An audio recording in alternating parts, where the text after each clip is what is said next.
بسم اللہ الرحمن الرحیم نحمدہ ونصلی علی رسولہ الکریم اما بعد فاعوذ باللہ من الشیطان الرجیم بسم اللہ الرحمن الرحیم السلام علیکم ورحمۃ اللہ وبرکاتہ۔ جی امید کرتی ہوں کہ آپ سب خیریت سے ہوں گے، جہاں ہوں گے انشاءاللہ ایمان اور صحت کی نعمت سے مالا مال ہوں گے، جہاں رہیں خوش رہیں آباد رہیں۔ تو آج ہم شروع کرتے ہیں اپنی دوسری تختی، اس کی ابتدا ہوگی انشاءاللہ، اور دوسری تختی کا نام ہے حروف مرکبات، تختی نمبر 2 حروف مرکبات۔ ہاں جی، تو اس کو شروع کرنے سے پہلے ہم چند دعائیں پڑھتے ہیں، جس کی وجہ سے اللہ تعالیٰ ہمارے ذہنوں کو سینوں کو کھولے گا، اور درود شریف بھی ساتھ ہم ہر روز یعنی جب بھی سبق پڑھیں گے درود شریف کو سب سے پہلے پڑھیں گے، کیونکہ اس سے ہمارے سبق میں برکت بھی ہوگی اور نورانیت بھی پیدا ہوگی۔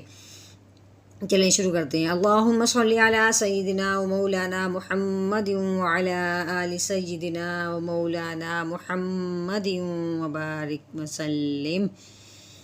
رب اشرح لی صدری ویسر لی امری واحلل عقدۃ من لسانی یفقہوا قولی۔ رب زدنا علما، رب زدنا علما، رب زدنا علما۔ ہاں جی، تو سب سے پہلے ہم شروع کرتے ہیں حروف مرکبات۔ تو اب اس سے پہلے ہم نے یہ جاننا ضروری ہے کہ حروف مرکبات کہتے کس کو ہیں، حروف مرکبات کی تعریف کیا ہے۔ تو اس کا مطلب یہ ہے کہ جو ملے جلے حرف ہوتے ہیں اس کو مرکبات کہتے ہیں۔ یہ پیچھے ہم نے پڑھا تھا مفردات کی تختی۔ مفردات کا مطلب ہوتا ہے ایک ایک حرف کو علیحدہ علیحدہ بیان کرنا۔ مفرد یعنی ایک حرف، الف با تا جو ہم نے پڑھا تھا وہ مفرد تھا۔ اب آ گیا کہ یہ لفظ ملے جلے ہوئے ہیں، یہ لام ہے، آگے الف ہے، لام الف، اس طرح کر کے جو ملے جلے حروف ہیں نا، تو اس لیے اس تختی کا نام کیا ہوا، مرکبات۔ مطلب یہ ہے کہ مرکبات کی تعریف یہ ہے کہ ملے جلے ہوئے حروفوں کو مرکبات کہتے ہیں۔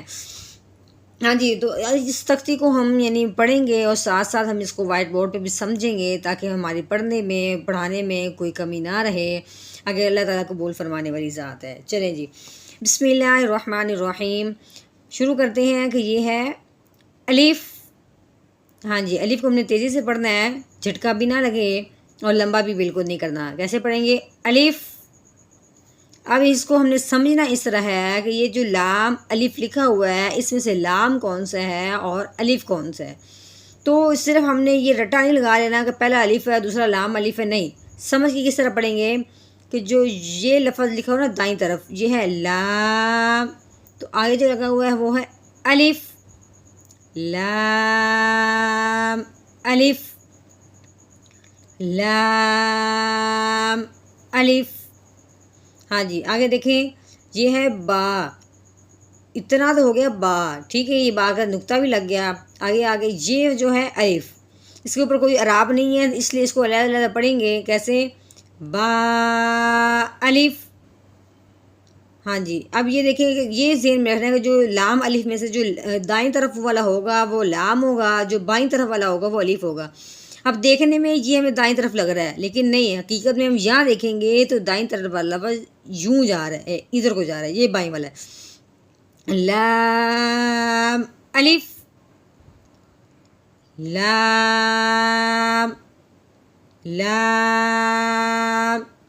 ہاں جی، اس طرح یہ بھی لام الف، لام حا، لام الف۔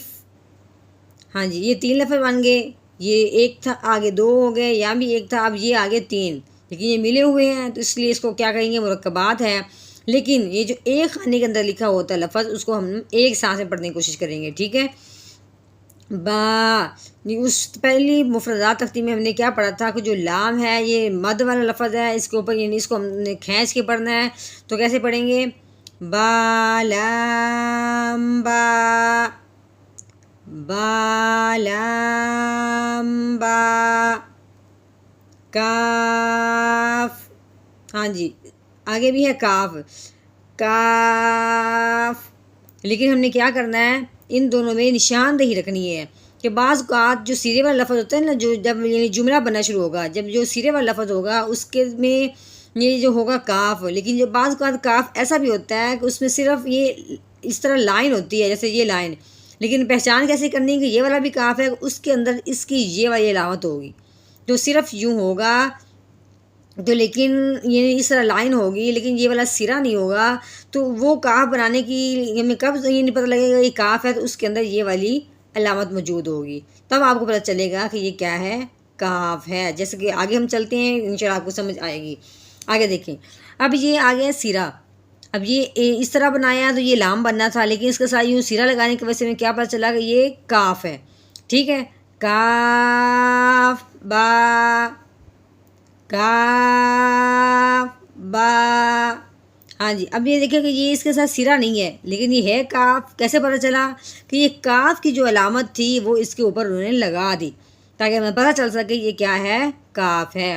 تو کاف بھی یہ مد والا لفظ تھا، اس کو ہم کیا کریں، مد والا حرف تھا، اس کو ہم کھینچ کے پڑھیں گے، تو کیسے پڑھیں گے، کاف با، تو یہ دیکھیں یہ بھی سرا بنا دیا ہے، آگے الف آئے گا، کاف الف، کاف الف، کاف الف، ہاں جی۔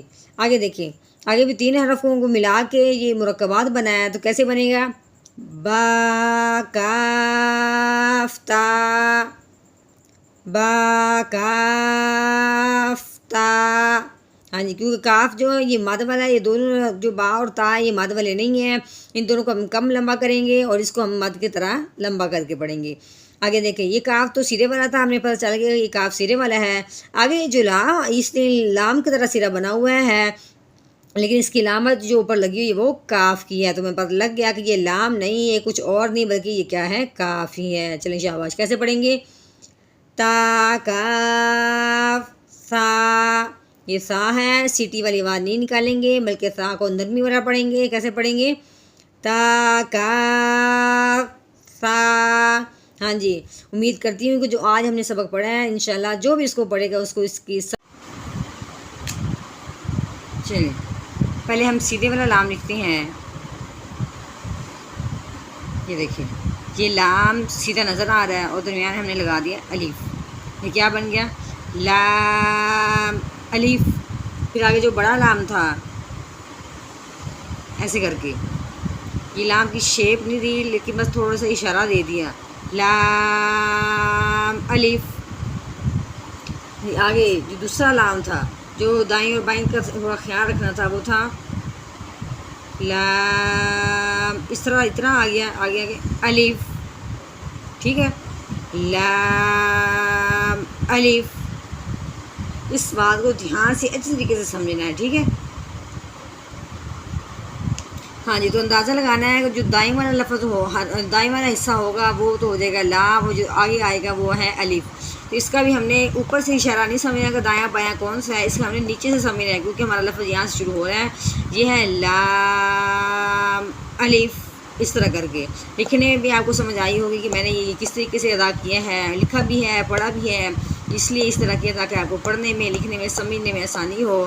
تو انشاءاللہ امید کرتی ہوں کہ آپ کو یہ آج کے میرے سبق ضرور سمجھ آیا ہوگا، اگر سمجھ آئے تب بھی بتائیں، نہ سمجھ آئے پھر بھی بتائیں، انشاءاللہ ہم اور نئے طریقے سے لکھیں گے، سمجھیں گے، سمجھائیں گے۔ تو چلیں آج کی ہم اپنا سبق اختتام یہیں پہ کرتے ہیں، تو ہم آپ آخر میں دعا پڑھتے ہیں کہ اللہ تعالیٰ ہماری انہیں غلطیوں کو درگزر فرمائے، جو ہم نے لکھنے میں، پڑھنے میں جو بھی غلطی کی ہے اس کو اللہ تعالیٰ درگزر فرمائے۔ سبحان ربک رب العزت عما یصفون وسلام علی المرسلین والحمد للہ رب العالمین۔